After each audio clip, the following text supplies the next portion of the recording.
welcome everybody to another episode of Ask a BFI. This is our 8th episode, I believe. And I'm here with Miss April from the thrift store. So, I usually start off the videos by telling some experiences I've had with the people I'm talking with.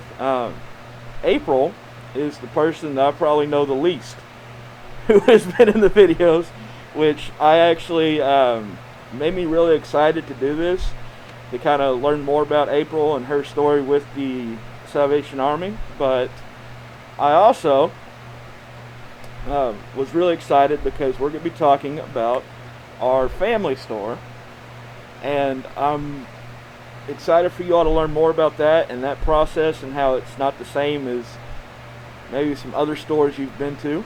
But I will say a little bit about April before we get started.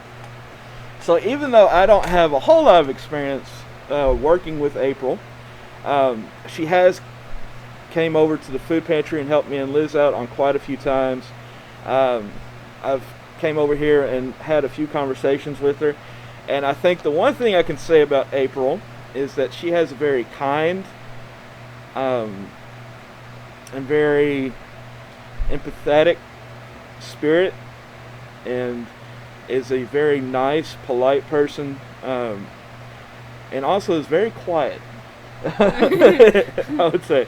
But she has always been extremely nice and a very hard worker and willing to help out whenever we ask. I've never heard her complain about anything once, and she's always just been awesome to work with. So, April, thank you for being here. Alright, so our first question. April, what is your job title? I am the family store assistant manager. Assistant manager. Mm-hmm. So there's you, and then there's Chris, yeah. Right? And mm-hmm. Chris is the family store manager. The family store manager. All right. So before we get into like the family store itself, let's learn a little bit more about you. So how did you start working with the Army, and how long have you been working with the Salvation Army? I started working in Salvation Army through Workforce in 2015, December 2015. I was with them like for a few months, and then in March 2016 I got officially hired by the Salvation Army, and since then I've been working. Nice. So what'd you start off doing? Were you a cashier? No, I was working in the sorting room. I learned everything like back here in the warehouse, pricing, tagging, sorting, all that stuff. Oh, okay. And then once I got hired for the Salvation Army, officially under the Salvation Army, I was a cashier. Nice. So I learned how to price, tag, all that stuff back here, and then how to deal with the front, with the customers and all that stuff. So you started in 2015 through Workforce. Mm-hmm. Coming into the Salvation Army, did you know anything about the Army beforehand? Nothing at all. Nothing? Only until I started working here. I knew this was a thrift store, and then I found out about all the amazing stuff the Salvation Army does for the community. Yeah, and that's kind of like my next question. I think you might have just answered a little bit, but coming into the Army, you didn't really know much about it. You didn't know anything. Mm-mm. So coming in and learning about the different stuff, how big of a surprise was it, or what's some of the other things that may have surprised you whenever you started working here? Well, it was a huge surprise, because I had never heard of the Salvation Army before. I had always gone to Goodwill, and that was like the only thrift store I always knew. Like I didn't know there was other thrift stores, or I had never really paid attention. And I was living down the street, and I had never heard about this place because I never come this way. Yeah. So when they offered me through Workforce to come to work here, I was like, okay, yeah, sure, I'll check it out. And then once I was here, the manager back then, he started telling me, oh, look, we do all this. He walked me through the process. It was actually Chris. Yeah. Chris was here to give me like the interview, and he showed me around the store, and then they explained me, look, we do this. We sort the donations, we take it out, and all the profits go to our shelters and our programs, and this is a Christian organization. They told me all that stuff. Yeah. And then once I started working here, I went to take those classes over there downtown. I forgot what they're called. Well, they would give us like a few, like, I don't know. It's just, I don't know if they still do it. but they would sit me with the HR back then. Was it the HR? And she would tell me like more of the Salvation Army story, what we were doing, all that stuff. But it was like a long time ago. Yeah. So I love talking to people who, because I grew up in the Army, and so since I was 5, I've been involved with the Salvation Army. So I grew up kind of seeing all the different aspects. My aunt's the bookkeeper, my mom's like the office secretary, and my dad works or does a lot for the church. So I love whenever I get to talk to people who didn't really know much about the Army, and then they come into it and they see how much there is involved in it and how much we do try to help people, and that's awesome. And I will say, like you and Chris, and hopefully one day I'll get Chris to come on camera, but he hates cameras, so I'm not holding my breath on it. But you and Chris do a great job of, I think, whenever people come into the store, I've always heard nothing but good things about you and Chris. Even whenever you all have the people who come in who may be in a bad mood, or you have the difficult customers, you and Chris do a great job of kind of using the store to show people what the Salvation Army is, or what a Christian organization can be through your actions. So thank you all for that. A lot of people are sometimes surprised that we're young, Yeah. And they're like, can I speak to the manager? I'm like, I'm the assistant manager. And they're like, but I already took care of the problem. Yeah. Or like sometimes they want to see Chris, and they're like, who's the manager? And Chris is like, I'm the manager. And they're like, like a lot of people say like, that's cool. There's like young people working here. Yeah, that's true. I will say, most managers I've seen like in the other family stores I've been to are sometimes like in their 40s or something like this. But I think you all kind of, and I wouldn't say your age is anything other than just your age.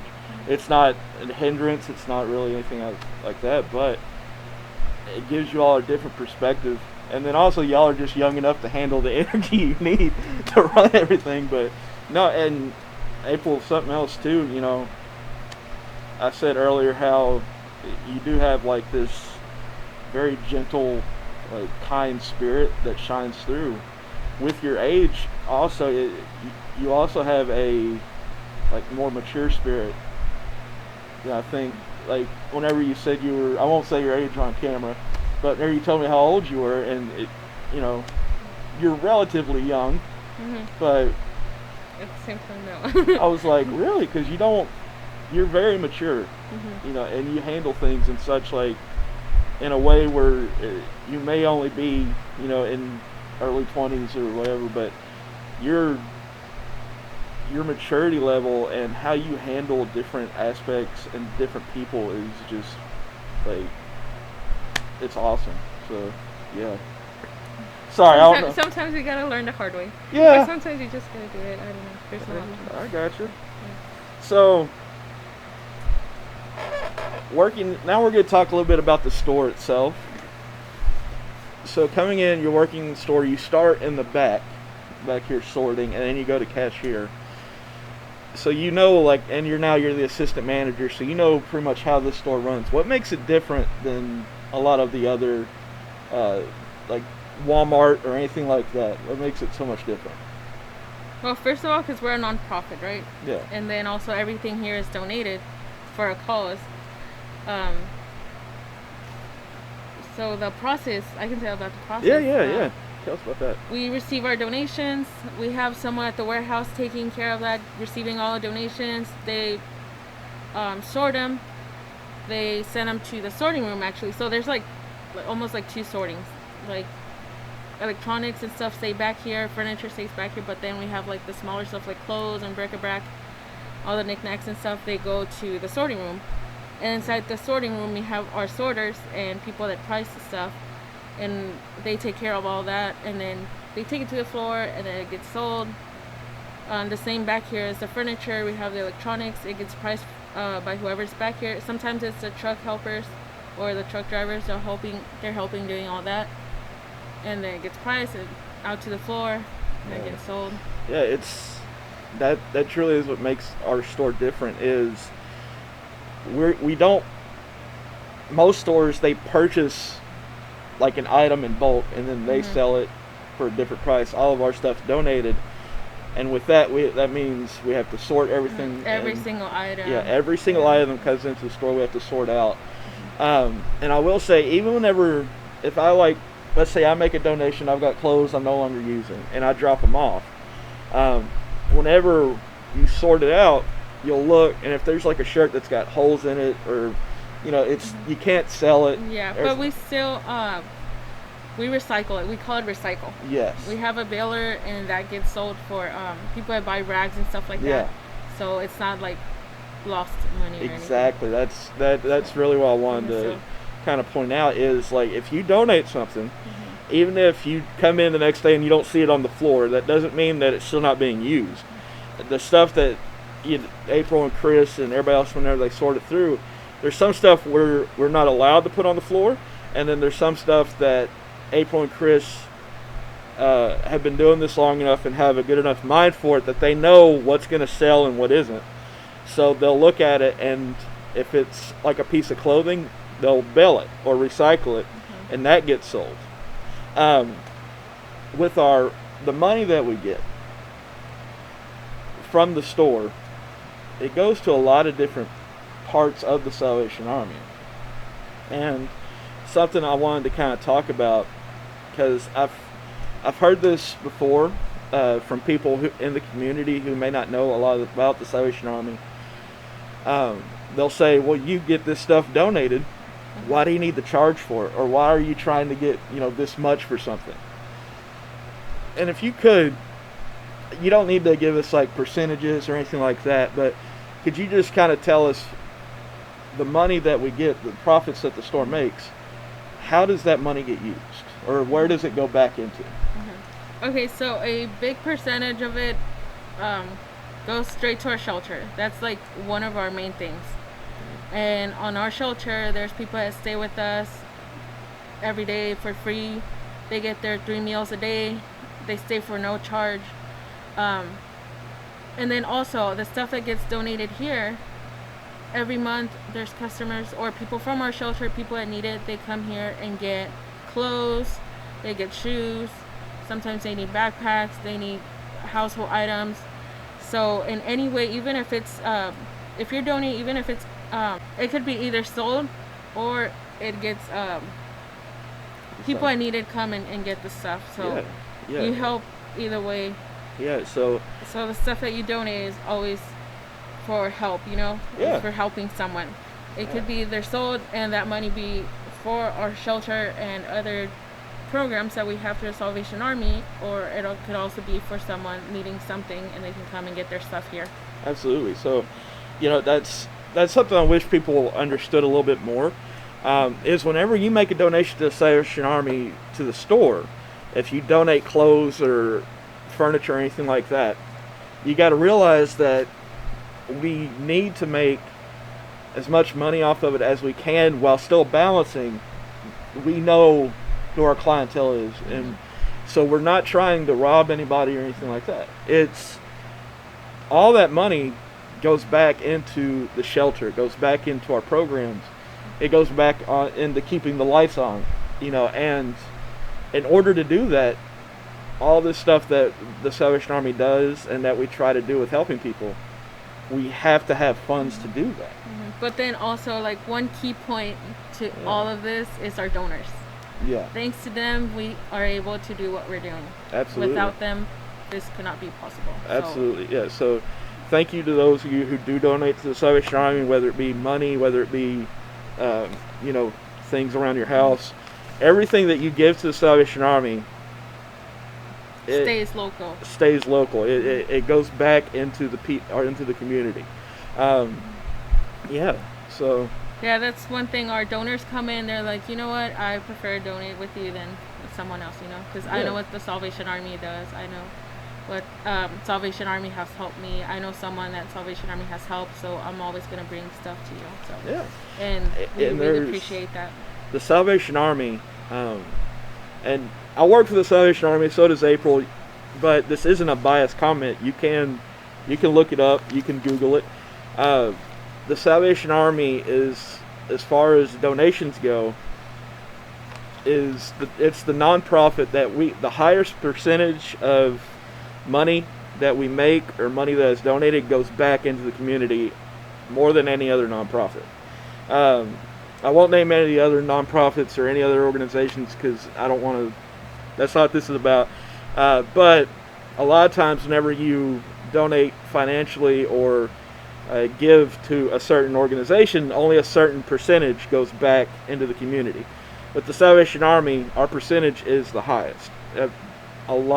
Pretty much everything you give goes back into the community, and the things that don't go back into the community goes into the Salvation Army as a whole to help out everywhere. So no matter what you give, it's going to help. So with that, we're going to kind of go to the last parts here. So April, what is your favorite part about working here at the store? Whenever I get to see our customers, there's a lot of nice people.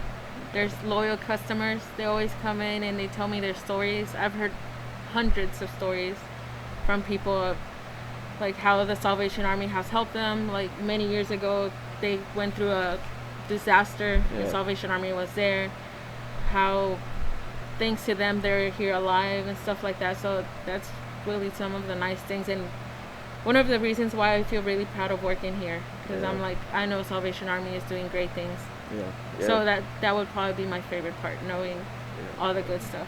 Yeah, and that we're able to do. Yeah. And I will say, and people who watch the videos know that I say all the nice comments on video. That way I don't have to say it in person ever again. This way it's recorded. I'll never have to say another nice thing. But just playing. But I will say, with you, April, the Salvation Army, we do a lot of really good things, and we really do try to help. But the Salvation Army is just a name. It's an organization, but it's a name. What truly makes the Salvation Army is people like you, and people like Chris, and people like Liz, and people who truly have a heart for what they do and care about others and want to help other people. And so you're right, the Salvation Army does a lot of good things, but take credit too. You do a lot of good things yourself. So I just wanted to make sure you heard that. All right, so April, every job has its downside though. So what's your least favorite part of the job? Well, as the same, it would be sometimes customers that they could be a little bit difficult. Yeah. But pretty much that's it. That I don't have anything bad to say about my job. That's good. But that part, like sometimes customers. Well, yeah, absolutely. That's. Other than that, I love it here. Yeah, I've talked about this with pretty much everybody else that's done a video. Is, we work in a community and we work with clientele who sometimes are going through a really rough time, and that doesn't mean you can always expect people to be in a great mood. So sometimes, we do get sometimes people take their frustrations out on us, but it just comes with the job. It's I have a lot of patience anyways. Yeah, you do. So you do a really great job of it. All right, well, April, thank you very much for doing this video. I appreciate it. Thank you for being who you are. Thank you for everything that you do. And I know we don't really know each other that well, but I want you to know that I do appreciate everything you do. I do appreciate you, Chris, David, Rodney, Vince, Sydney, Celeste, everybody who comes over and helps me and lives whenever we need it. For you all being willing to help the community and helping our clients. You all truly are the backbone, and without you we wouldn't be able to do a lot of the things that we do. So thank you all very much. And thank you for making this. I look forward to seeing everyone else's stories and stuff too. Yeah, it's absolutely. Really cool. Absolutely. All right, so guys, thank you for joining us for another episode of Ask a BFI.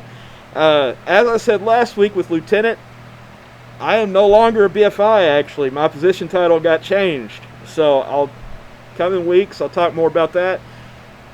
But as you can see, we're wearing our masks. Make sure you all are wearing yours. Stay safe. If you have to go out, make sure that whenever you come back in, you're sanitizing, washing your hands, staying clean. If we want things to go back to normal, the best thing we can do is follow guidelines, keep each other safe, and think about other people, okay? All right, guys.